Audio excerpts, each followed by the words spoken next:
We're at that point in the year where it seems like it was just raining and raining and raining and we couldn't catch a break. Wouldn't it be nice if we could just spread the spring rain out throughout the year? I think would be set and no one would have to water, but it is time to turn on our sprinklers and consistently start a watering schedule. So today I want to talk about how to figure out how much water you need to put on your lawn, how to do it, and all that stuff. So let's get to it.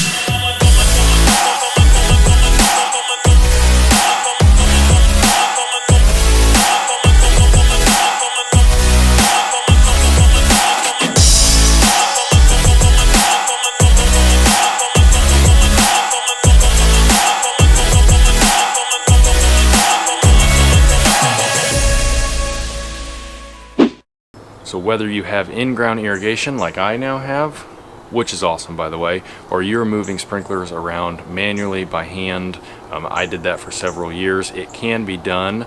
It seems like a daunting task, but there's something really enjoyable about getting up in the dark when no one else is awake and moving sprinklers around. So you are going to use this same method either way, and all you're going to do, you're going to take something like a tuna can, or you can take something like a Tupperware, or something like this Tupperware, something with a glass, not a glass, it doesn't have to be glass, but a flat bottom is ideal. The reason why you see a lot of people using a tuna can, one, because they're cheap, you can get them at the store very cheap, but this is actually 1 inch, and so the goal of getting a 1/2 inch is very easy to just eyeball.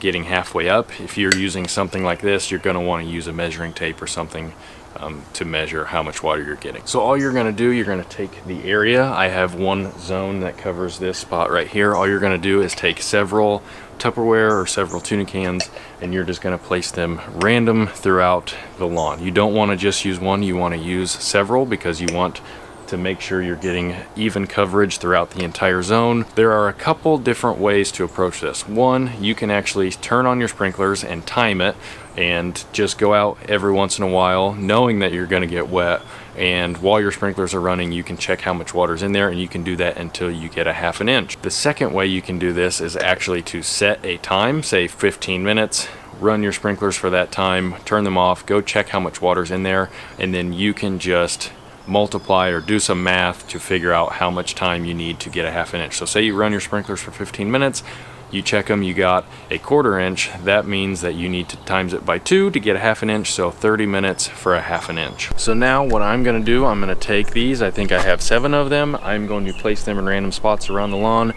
and I'm going to time my water.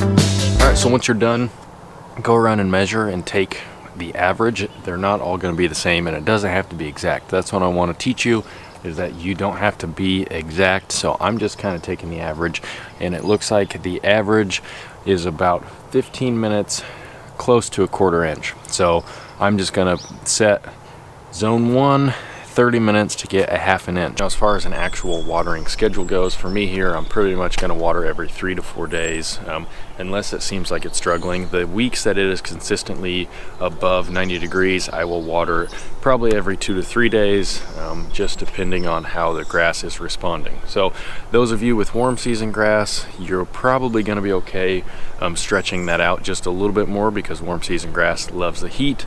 Cool season grass does not like the heat, so you might want to up your frequency of watering, especially if you're one of those people cutting lower. Oh boy, that thing needs some water. Toasty.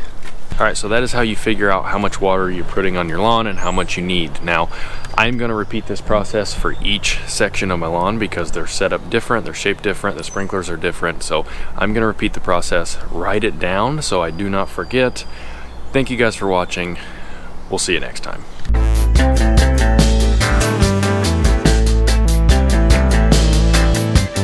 I had to stop watering my hanging basket because